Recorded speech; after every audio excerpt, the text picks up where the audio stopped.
திருச்சியை சேர்ந்த குடும்ப தலைவி பெண்ணுக்கு 9 கோடி ஜிஎஸ்டி அபராதம் விதிக்கப்பட்டதால் அதிர்ச்சியில் உறைந்த அவர் சைபர் கிரைம் போலீசில் புகார் அளித்துள்ளார்.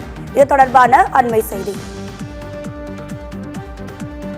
இது தொடர்பான கூடுதல் தகவல்களை நமது செய்தியாளர் அப்துல் கரீம் வழங்கிட கேட்கலாம். அப்துல் கரீம், வணக்கம். உங்க விரிவான தகவல். வணக்கம் ராதிகா. திருச்சியை சேர்ந்த பெண்ணுக்கு ரூபாய் 9 கோடி ஜிஎஸ்டி அபராதம் விதிக்கப்பட்டுள்ளது. வீட்டில் இருக்கும் தனக்கு 9 கோடி அபராதம் விதிக்கப்பட்டதால் அதிர்ச்சியில் பாதிக்கப்பட்ட பெண் திருச்சி மாநகர சைபர் கிரைம் காவல் நிலையத்தில் புகார் அளித்துள்ளார். அதாவது திருச்சி மாநகர் மன்னார்புரம் பகுதியில் கணவர் மற்றும் இரண்டு குழந்தைகளுடன் வசிப்பவர் கலைவாணி.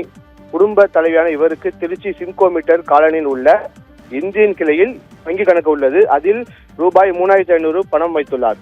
கடந்த சில நாட்களுக்கு முன்பு குழந்தையின் மருத்துவ செலவிற்கு அந்த பணத்தை ஏடிஎம்மிலிருந்து எடுக்க சென்ற போது கலைவாணி வங்கி கணக்கு முடக்கப்பட்டுள்ளதாக தெரிவிக்கப்பட்டுள்ளது. இதனால் அதிர்ச்சி அடைந்த கலைவாணி இது குறித்து வங்கி கிளை அதிகாரிகளை நேரில் சந்தித்து கலைவாணி விளக்கம் கேட்டுள்ளார். அரசுக்கு சரக்கு மற்றும் சேவை வரி, அதாவது ஜிஎஸ்டி வரியை 9 கோடி 48 லட்சம் நீங்கள் செலுத்த வேண்டியுள்ளது. அந்த நிலுவைத் தொகை செலுத்தியவுடன் முடக்கப்பட்டுள்ள வங்கி கணக்கு மீண்டும் பயன்பாட்டிற்கு கொண்டு வரப்படும் என வங்கி அதிகாரிகள் தெரிவித்துள்ளனர். எந்த தொழிலும் செய்யாத நான் எதற்கு ஜிஎஸ்டி கட்ட வேண்டும் என அதிகாரிகளை பார்த்து கலைவாணி கேட்டுள்ளார். வங்கி அதிகாரிகள் முழுமையாக ஆய்வு செய்ததில் கலைவாணியின் ஆதார் அட்டை, பான் கார்டு, புகைப்படம், அவரது கையெழுத்து ஆகியவற்றை பயன்படுத்தி ஸ்ரீவில்லிபுத்தூர் பகுதியில் தனியார் நிறுவனம் தொடங்கப்பட்டு வர்த்தகம் செய்திருப்பதும் அதற்கு அவர்கள் ஜிஎஸ்டி நிலுவைத் தொகையை செலுத்தாமல் இருப்பதும் தெரியவந்துள்ளது. பின்னர் வங்கி அதிகாரிகளின் வழிகாட்டுதலின் பேரில் மாநகர காவல் ஆணையர் நடத்தும் குறைதீர் கூட்டத்தில் காவல் ஆணையர் காமினியை நேரில் சந்தித்து கலைவாணி புகார் அளித்துள்ளார். இந்த நிலையில் கலைவாணி கொடுத்துள்ள புகார் மீது உரிய நடவடிக்கை எடுக்கப்படும் என மாநகர காவல் ஆணையர் உறுதியளித்துள்ளார். மேலும் திருச்சி மாநகர சைபர் கிரைம் காவல் நிலையத்தில் இன்று கலைவாணி புகார் கொடுத்தார்.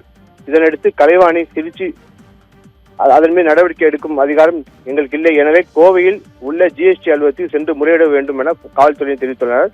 தனக்கு 2 குழந்தைகள் உள்ளன, எந்த தவறும் செய்யவில்லை, என்னை அலைய வைக்கிறார்கள், கோவை வரை என்னால் செல்ல முடியாது, எனவே காவல்துறை நடவடிக்கை எடுத்து வங்கி கணக்கை மீட்டு தர வேண்டும் என கோரிக்கை வைத்துள்ளார். ராதிகா, தகவல்களுக்கு நன்றி அப்துல் கரீம்.